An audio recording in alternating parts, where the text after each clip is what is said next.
Bonjour Christelle, Bonjour Tom. nous sommes arrivés au 73e SITREP, nous sommes le 13 janvier 2017. Et le moins qu'on puisse... 2018. 2018. Merci, excuse-moi, alors décidément, hein. Effectivement, merci de rectifier. Alors, le SITREP là va être particulièrement condensé, hein, particulièrement musclé, parce que... Il y a beaucoup d'informations, donc je m'en excuse auprès de nos auditeurs, mais ouais, on va essayer de quand même faire en sorte que ça, si possible, tienne en un seul épisode. Ah ben, je t'en prie, alors. Donc, puisque durant la semaine écoulée, l'armée ukrainienne a violé le cessez-le-feu en République populaire de Donetsk à 49 reprises, donc on est à plus du double de la semaine précédente, et tiré 207 obus de mortier de 82 et 120 mm. Il faut y rajouter 16 violations du cessez-le-feu durant les dernières 24 heures, durant lesquelles l'armée ukrainienne a tiré 353 obus de différents calibres sur les RPD. Ces bombardements ont touché 14 localités de la République, donc en légère hausse par rapport à la semaine dernière. Donc comme je le craignais, une fois les vacances passées, ouais, on est reparti pour la fête du slip. Donc les bombardements ont augmenté de manière extrêmement radicale en 24 heures de temps, quoi. Ce qui est couplé avec les informations que tu vas donner inquiète beaucoup quand même, hein. Ouais. Suite à ces bombardements, 3 civils ont été blessés, 8 habitations ont été touchées, ainsi que plusieurs gazoducs et lignes électriques qui ont été endommagés à Golmovski, Zaitsevo, Dolomite-Noye et Sakhanka. Donc la plupart sont donc au nord de Gorlovka, et Sakhanka est dans le sud de la République populaire de Donetsk. J'étais là-bas justement le jour où ils ont tiré donc sur les positions, mais ils ont aussi touché une station de bus, mais bon, ils avaient déjà nettoyé quand je suis arrivée. D'accord. Suivant l'exemple des organisations terroristes les plus célèbres, l'Ukraine a décidé donc d'utiliser un drone pour commettre une attaque contre le village de Sosnovskoye. Heureusement, le drone a été abattu par les soldats de la RPD.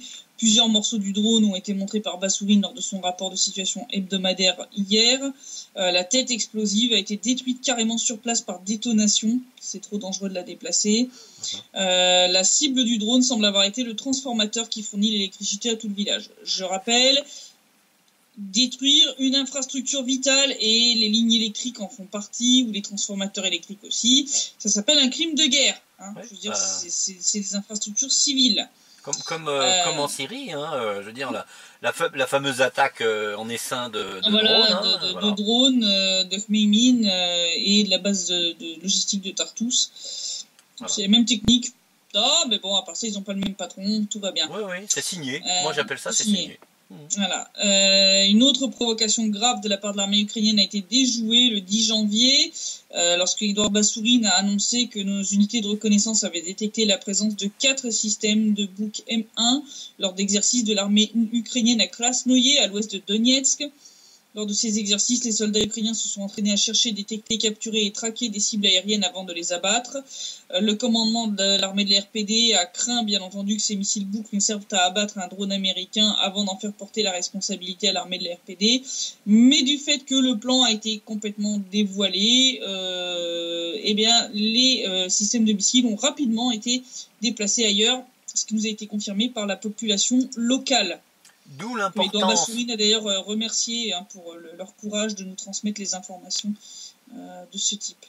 Oui, parce que, voilà, encore une fois, d'où l'importance d'éventer ces projets diaboliques, parce que ça peut contribuer à les empêcher, tout simplement. À les empêcher, hein, donc c'est pas la première fois qu'on le dit et qu'on le prouve.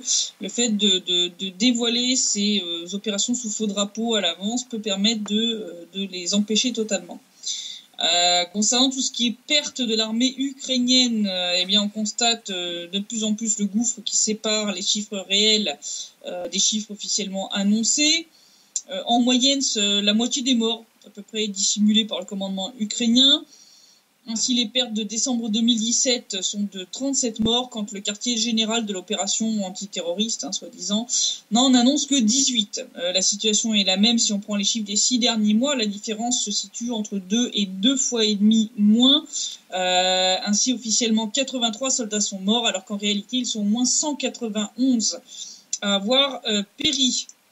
Donc, bon, ça s'explique bien entendu par la volonté du commandement des forces armées ukrainiennes de tenter de sauver ce qui peut l'être du moral des troupes et surtout d'empêcher les futurs conscrits de réaliser qu'on les envoie à l'abattoir, surtout quand on voit les pertes hors combat, hein, qui elles aussi sont stratosphériques, puisque pour l'année 2017, elle se monte à 98 morts et 178 blessés, d'après ce qu'a annoncé la chaîne de télévision ukrainienne 112, donc pas vraiment une chaîne pro-russe, hein, je rappelle, chaîne télé qui appartient à ce cher Kolomoïski, oligarque ukrainien. Et si je parle des conscrits, hein, à qui il ne faut pas trop faire peur, c'est que la 7e vague de conscription a été lancée en Ukraine, malgré les réfutations officielles quasi hebdomadaires du ministère de la Défense ukrainien.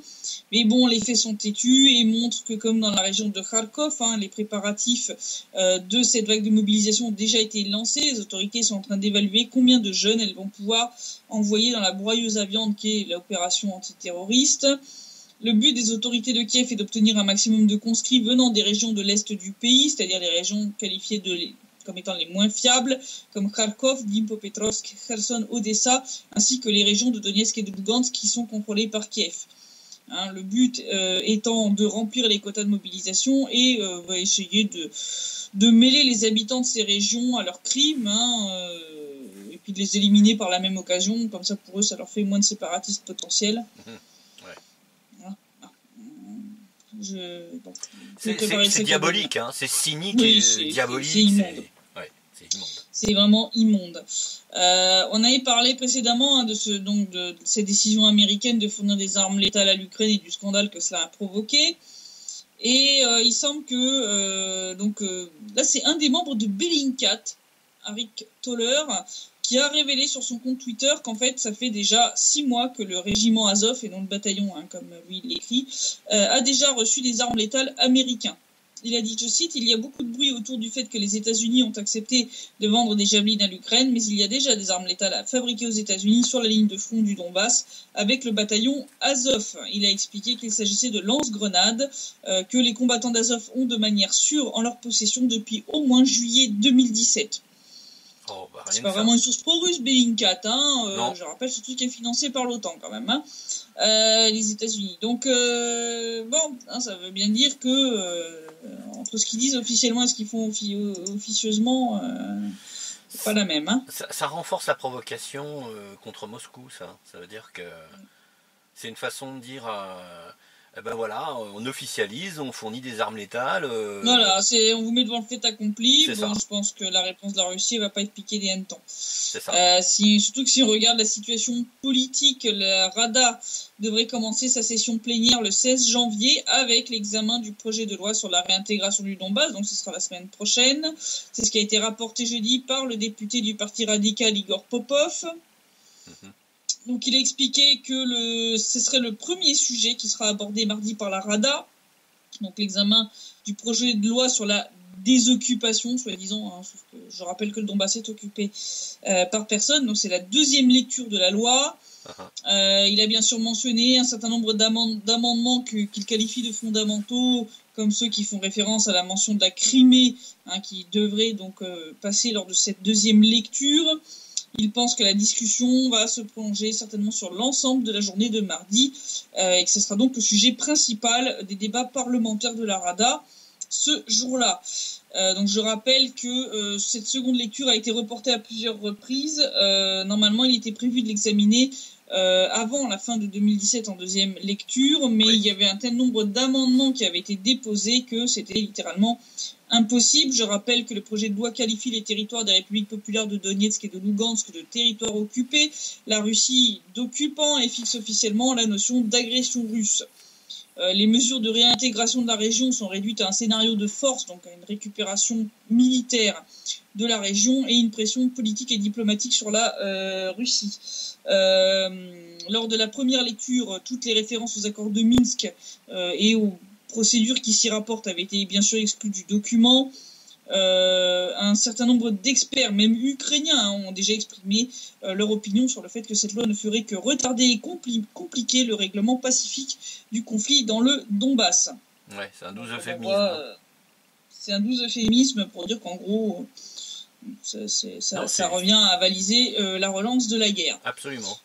Si on regarde la situation en République populaire de Donetsk, on a quelques chiffres et le résultat de la conférence de presse de Zakharchenko. Donc quelques chiffres d'abord, ceux sur la délivrance des passeports, qui se poursuit désormais à un bon rythme. Au 1er janvier 2018, c'est 150 451 personnes qui se retrouvent désormais en possession du passeport, dont 111 000 ont été délivrés rien qu'en 2017. Je rappelle que les passeports ont commencé à être délivrés le 16 mars 2016. Donc en 2017, on a délivré beaucoup plus de passeports, le double de ce qui avait déjà été délivré l'année précédente, donc en 2016. Sur ce total, 957 étrangers ont reçu le précieux document, des personnes qui viennent de plus de 30 pays différents, dont la Russie, les États-Unis, l'Allemagne, la France, la Serbie, l'Italie et la Finlande. Donc c'est bien, ça c'est un truc qui avance. Si on regarde des choses un peu plus négatives, depuis le 11 janvier, l'opérateur téléphonique Vodafone MTS ne fonctionne plus en RPD et en RPL à cause du fait que les forces armées ukrainiennes ont coupé le câble de l'opérateur téléphonique près de Yelenovka. Donc c'est ce point de passage qui est sur la ligne de front, qui est un point assez chaud. Ils ont coupé ça juste avant que à peine à quelques kilomètres avant que le câble franchisse la ligne de front. L'opérateur local Phoenix pour les RPD fonctionne quant à lui sans problème. Actuellement, Vodafone dit ne pas pouvoir réparer la section de câble coupée qui se trouve dans la zone de responsabilité de l'armée ukrainienne car c'est trop dangereux. L'OSCE travaille actuellement pour obtenir les conditions de sécurité nécessaires pour résoudre le problème. Mais bon, à mon avis, cette coupure risque de durer pendant un bon moment. Voilà, donc ça a engendré quelques problèmes, hein, même vis-à-vis du réseau Phoenix, puisque tout le monde s'est jeté dessus et ça a surchargé en fait le réseau de l'opérateur local. On s'est retrouvé hier soir avec des difficultés d'accès à Internet, entre autres, donc, qui ont été résolues maintenant. Mais ça pose de grandes difficultés et bon, on voit que ils ont toujours pas abandonné l'idée. Enfin, après le blocus commercial, les coupures d'électricité, d'eau avec Lugansk, etc. Maintenant, c'est le téléphone, tout va bien. Donc, si je peux me permettre une parenthèse complotiste, c'est arrivé un 11 janvier, ouais. Un 11. Hein, ils aiment bien faire des trucs en 11 et en 13. Enfin, je n'irai pas plus loin, mais je pense qu'il y a beaucoup de monde qui savent de quoi je parle. Sans compter que d'un point de vue purement militaire, quand une opération d'offensive est lancée... Est lancée, bien entendu, on va chercher à couper les communications de l'ennemi. Donc voilà. C'est effectivement une raison que je pense que ça doit venir de là, surtout que ça se couple avec cette hausse donc brutale des bombardements qui a été observée. Donc c'est un très mauvais signal à surveiller. D'ailleurs, Alexandre Zakharchenko en a parlé. Enfin, a parlé en tout cas de la situation sur le front dans sa conférence de presse qui a été tenue justement le 11 janvier. Donc il a abordé pas mal de questions comme l'échange de prisonniers, les plans de développement de la République. Donc je vais faire un petit résumé des questions-réponses qui ont été fournies. J'encourage nos lecteurs à aller voir dans la description de la vidéo ou sur l'article le lien vers l'article complet, la traduction complète de cette conférence de presse.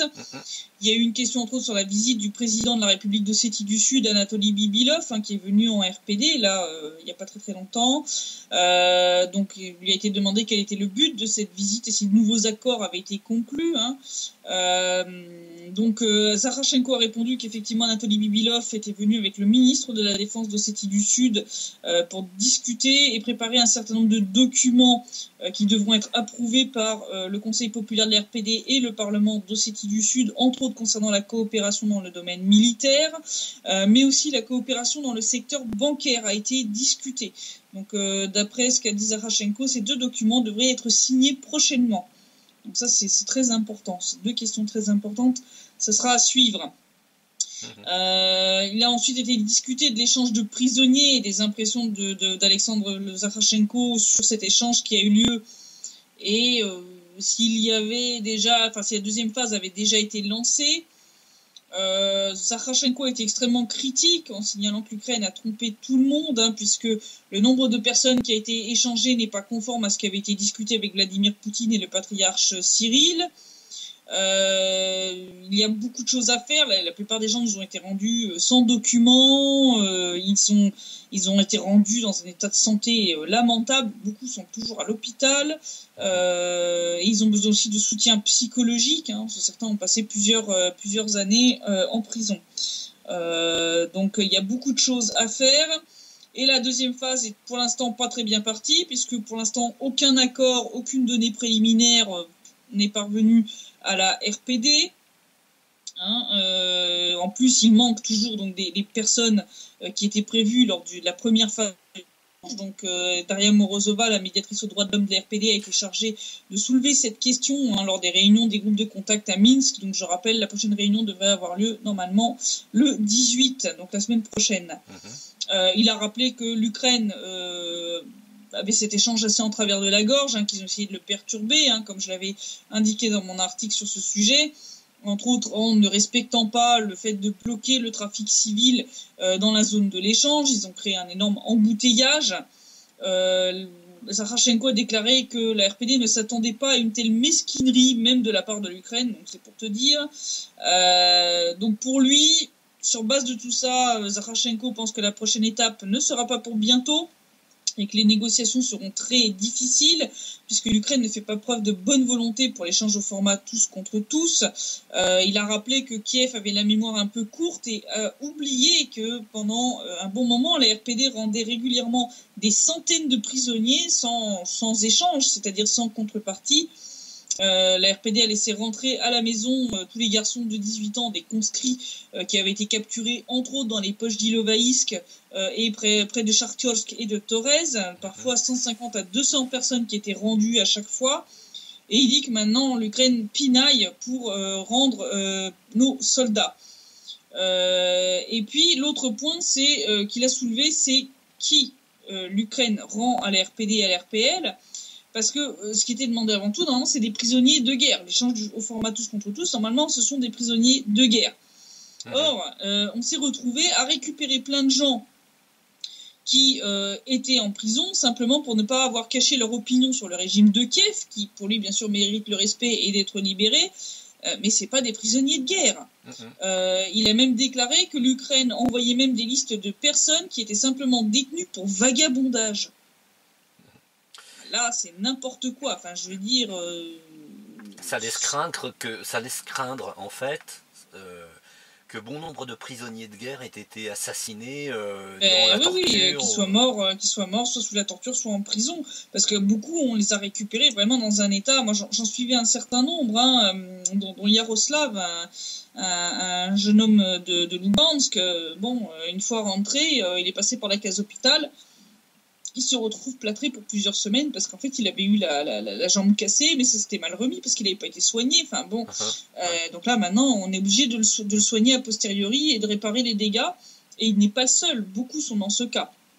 Je rappelle que les prisonniers ukrainiens qui sont en RPD, en RPL ont été bien traités, ont été rendus dans un état de santé correct. Il n'y a pas de néo-nazis en RPD ou en RPL, c'est ça la différence. Voilà. A été abordée aussi la question de l'augmentation de la pension minimum. On en avait parlé lors du site précédent, donc, puisque depuis le 1er janvier, les pensions ont été augmentées. La pension minimum se retrouve désormais à 2904 roubles.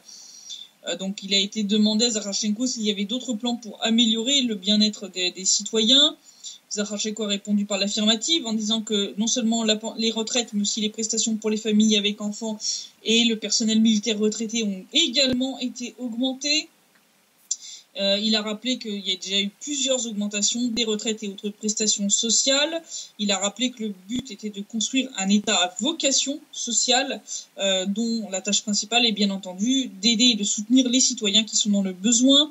Il a rappelé que les retraites seront de nouveau augmentées au 3e trimestre et peut-être une 3e augmentation supplémentaire sera possible à la fin de l'année. Donc comme on voit, on continue de redistribuer les surplus du budget. Et donc, ça montre bien qu'il continue d'augmenter.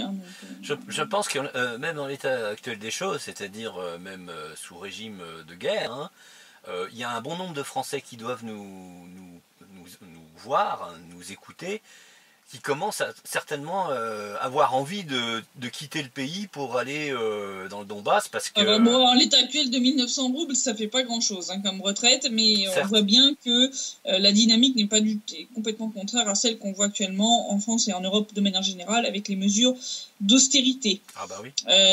Lors de la conférence de presse, il a aussi été demandé si les élections pour le poste de chef de l'État auront bien lieu cette année et si Alexandre Zakharchenko comptait se présenter.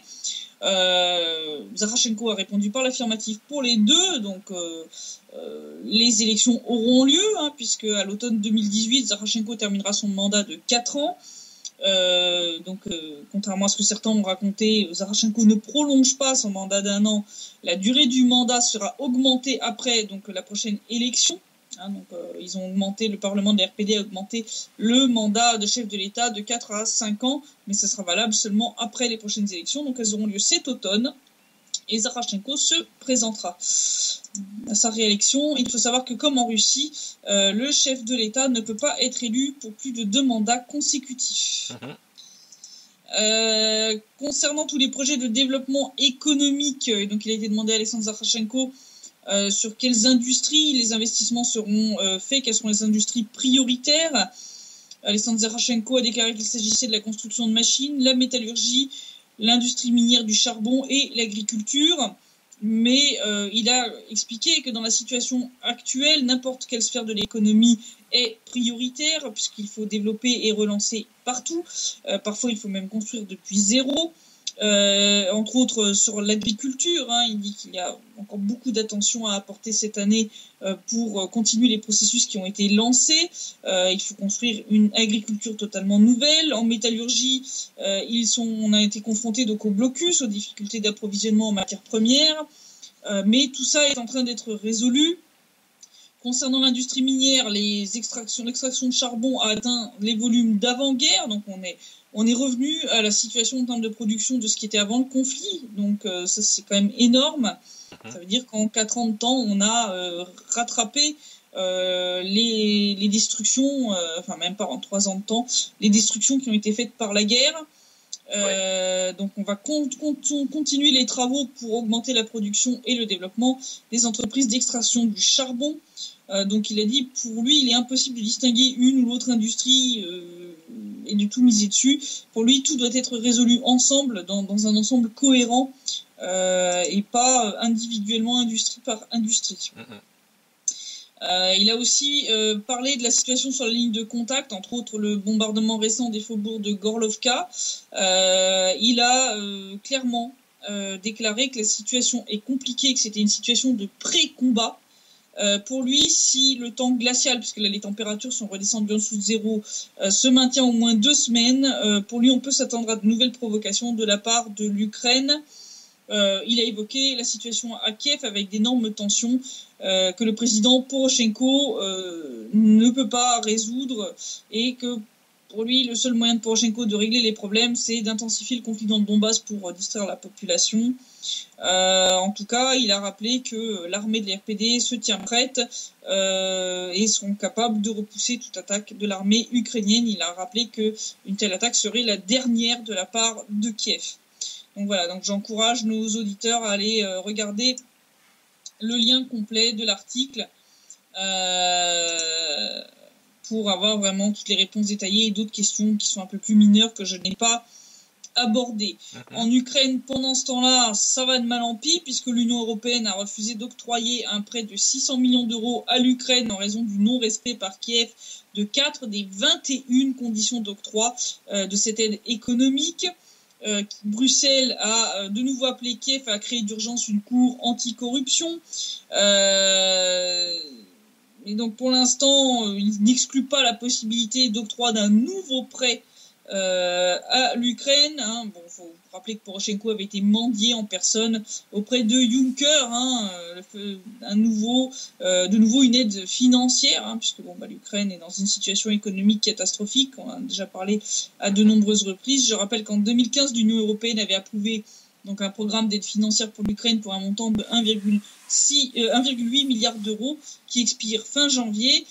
Kiev avait obtenu déjà 1,2 milliard d'euros en échange de différentes réformes, mais la dernière tranche, comme celle du FMI, se fait toujours attendre. Il y a beaucoup de récifs, qui se... Pour le radeau de la Méduse ukrainien, oui. Surtout que la tentative débile de l'Ukraine de remplacer le marché russe par le marché européen a échoué. C'est ce qui a été annoncé mardi par le leader du mouvement public choix ukrainien, Viktor Medvedchuk, donc qui est négociateur à Minsk pour les questions humanitaires. Il a dit qu'après 4 ans d'euro-réforme au milieu de milliards de pertes et de centaines de contrats rompus, il est devenu évident que le marché russe, les investissements russes, la coopération conjointe ont été, sont et seront stratégiquement importants pour l'économie ukrainienne. Il a souligné que donc à la fin de la 2e année de cette zone de libre-échange avec l'Union européenne, le commerce de l'Ukraine avec la Russie s'est développé à un rythme record. Ça veut dire qu'en clair, le business est revenu en fait à son marché naturel qui est le marché russe par pragmatisme économique face à ces délires de politique d'intégration européenne. Donc je rappelle que depuis le 1er janvier 2016, il y a un accord entre l'UE et l'Ukraine sur une zone de libre-échange approfondie. Ça fait partie de cet accord d'association entre l'UE et l'Ukraine. Dans ce cadre, l'UE a introduit des quotas pour 36 types de produits que l'Ukraine ne peut vendre sans frais qu'en quantité limitée. Ils les ont déjà bouffés, d'ailleurs, pour 2018. Ça y est, il y en a déjà tout un paquet. Ils ont déjà atteint les quotas en quelques jours. D'ailleurs, ça prouve que ce n'est pas un échange équilibré, que c'est une, bien sûr que non, soumission absolue. L'Ukraine est perdante dans cette histoire.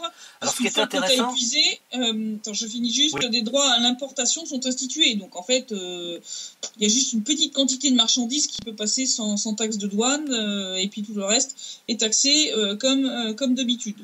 Je rappelle aussi que en décembre, la vice-ministre du Développement économique et du Commerce, Natalia Mikolskaya, ukrainienne, ministre ukrainienne, elle a déclaré que les pertes à l'exportation de l'Ukraine suite à la rupture des liens commerciaux traditionnels avec la Russie ont dépassé actuellement les 31, jusqu'à 2016, on ne comptait même pas encore 2017, ont dépassé 31 milliards de dollars.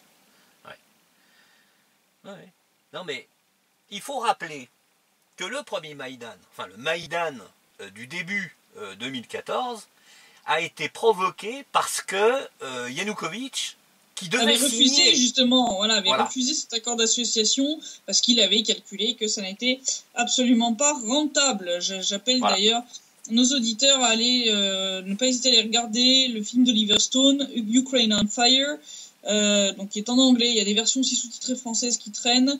Où Yanukovych est interviewé par Oliver Stone et qui explique très bien, j'ai fait le calcul et c'était pas rentable pour nous, la proposition russe était bien meilleure, donc c'est pas une histoire d'être pro-russe, c'était une histoire d'être pragmatique. Il était même pas pro-russe lui d'ailleurs, parce que je dirais les propagandistes... parce qu'il était quand même été élu majoritairement par toute la partie est du pays, qui est quand même la partie russophone. Disons que lui il n'est pas russophobe, c'est déjà un plus comparé. Mais c'était pas un pro-Poutine, c'était pas un pro-Poutine du tout, donc c'est du délire à l'état pur, donc j'encourage nos auditeurs à aller regarder le film pour se faire leur propre idée.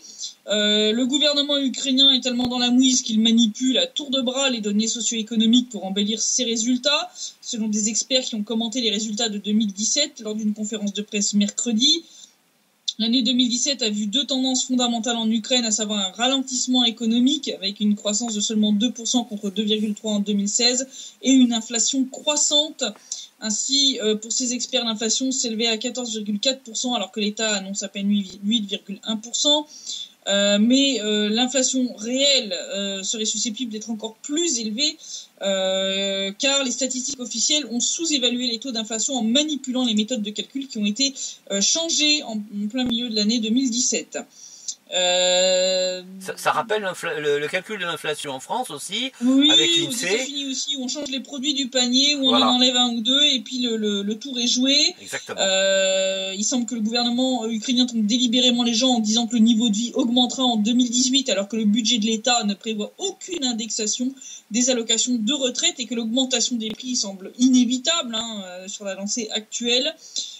Pour certains experts, le gouvernement ukrainien ne prend pas les mesures qui s'imposent.